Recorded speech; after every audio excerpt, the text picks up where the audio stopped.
పెద్దాపురం నియోజకవర్గం నిమ్మకాయల చినరాజప్ప విజయాన్ని నియోజకవర్గ ప్రజలు నిన్నటి నుంచే సెలబ్రేట్ చేసుకుంటున్నారు. అదేవిధంగా ఈరోజు చంద్రమంపల్లి గ్రామానికి చెందిన టీడీపీ జనసేన పార్టీల కార్యకర్తలు నాయకులు చంద్రమంపల్లి గ్రామ కమిటీ అధ్యక్షులు రేలంగి బుజ్జి అదేవిధంగా ఈరోజు చంద్రమంపల్లి గ్రామానికి చెందిన టీడీపీ జనసేన పార్టీల కార్యకర్తలు నాయకులు చంద్రమంపల్లి గ్రామ కమిటీ అధ్యక్షులు రేలంగి బుజ్జి అదేవిధంగా జనసేన నాయకుడు వెంకటేష్ ఆధ్వర్యంలో నిమ్మకాయల చినరాజప్పకు సాల్వ కప్పి పూలమాలతో సత్కరించారు. దీనిపై మరింత సమాచారాన్ని తెలుసుకునేందుకు మన వైఎన్సీ పెద్దాపురం డివిజన్ ఇన్ఛార్జ్ శివాజీతో మాట్లాడడం జరిగింది.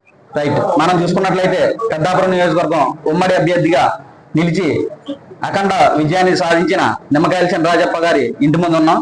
అయితే వారి ఈ విజయానికి ఏ రకంగా స్పెండ్ చేయబోతున్నారు, అసలు రేపు ఈ ప్రమాణ స్వీకారం ఏంటి, అసలు దీని షెడ్యూల్ వివరాలు వారినే తెలుసుకుందాం. సార్ నమస్తే. సార్, చంద్రబాబు నాయుడు గారు, పవన్ కళ్యాణ్ గారు, మోడీ గారు కూడం కట్టి ఎన్నికలకు వెళ్ళడం జరిగింది.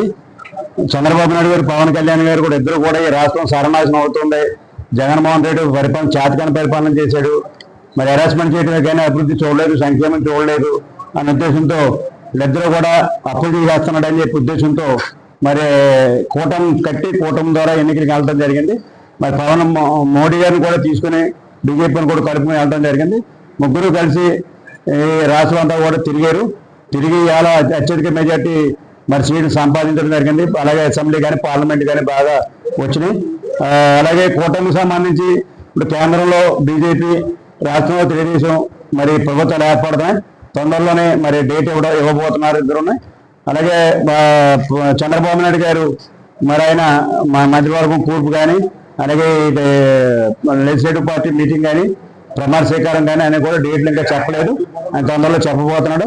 మరి చెప్పిన తర్వాత మా ప్రభుత్వం ఏర్పడిన తర్వాత మరి చంద్రబాబు నాయుడు గారు మొత్తం డెవలప్మెంట్ మీదే దృష్టి సారించి ఈ రాష్ట్రంలో మరి అనేక సమస్యలు ఉన్నాయి, సమస్యలన్నీ కూడా పరిష్కారంగా దృష్టిగా వెళ్తారు. అలాగే కేంద్రం నుంచి కూడా మోడీ గారిని నిధులు తేవడం జరుగుతుంది. అలాగే పవన్ కళ్యాణ్ గారు కూడా అనేక సమస్యలు ఆయన దృష్టిలో ఉన్నాయి. అన్ని దృష్టిలో ఈ రాష్ట్రాన్ని మరి బాగు చేయడానికి శ్రమించి ఇలా ఈ రాష్ట్రంలో ఒక దారి తీసుకురావడానికి ముగ్గురు కూడా ప్రయత్నం చేస్తారు. సార్, మీరు గతంలో కూడా 2 సార్లు ఈ పార్టీ నుంచి నెగ్గి చాలా పనులు చేసి పెద్దాపురాన్ని అనేక రకాలుగా డెవలప్ చేస్తున్నారు. ఇప్పుడు రేపు మీరు ఈ ఎమ్మెల్యేగా ఉన్నారు కాబట్టి మీకు మళ్ళీ ఇచ్చారు కాబట్టి నాకు 14-19లో మరి మంత్రిగా ఉన్నాను. సమస్యలన్నీ కూడా పరిష్కారానికి కృషి చేయడం జరిగింది. మళ్ళీ 14 మళ్ళీ 19-24 వచ్చేటప్పటికి జగన్ గారు ముఖ్యమంత్రిగా ఉన్నారు. నిధులు ఇవ్వలేదు, ఏమీ అభివృద్ధి జరగలేదు, సంక్షేమం జరగలేదు. మరలా ఈ రోజు చంద్రబాబు నాయుడు ముఖ్యమంత్రి అవుతున్నాడు, నేను ఎమ్మెల్యేగా అయ్యాను. నేను ఖచ్చితంగా ఈ నియోజకవర్గంలో ఏ సమస్యలు ఉన్నాయో సమస్యలన్నీ పరిష్కారానికి కృషి చేస్తాను.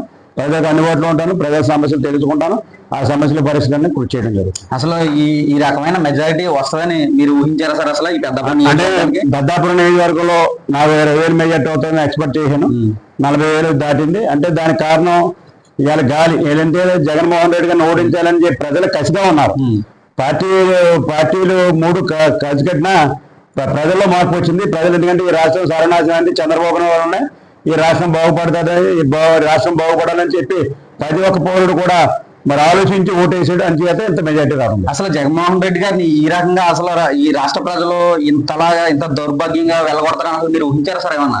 అంటే ఆయన గ్రాఫ్ డౌన్ అయిందని చెప్పి మాకు పూర్తిగా అర్థమైంది. ఎందుకంటే కక్ష సాధనకే ప్రాధాన్యత ఇచ్చాడు కానీ డెవలప్మెంట్ చేయలేదు, సంక్షేమం చేయలేదు. ఆయన గవర్నమెంట్ పోతుందని చెప్పి ఎక్స్పెక్ట్ చేసాం, ఆయన గవర్నమెంట్ పోతుందని చెప్పి ఎక్స్పెక్ట్ చేయలేదు. రైట్, ఇది నిమ్మకాయల చినరాజప్ప గారి మాట.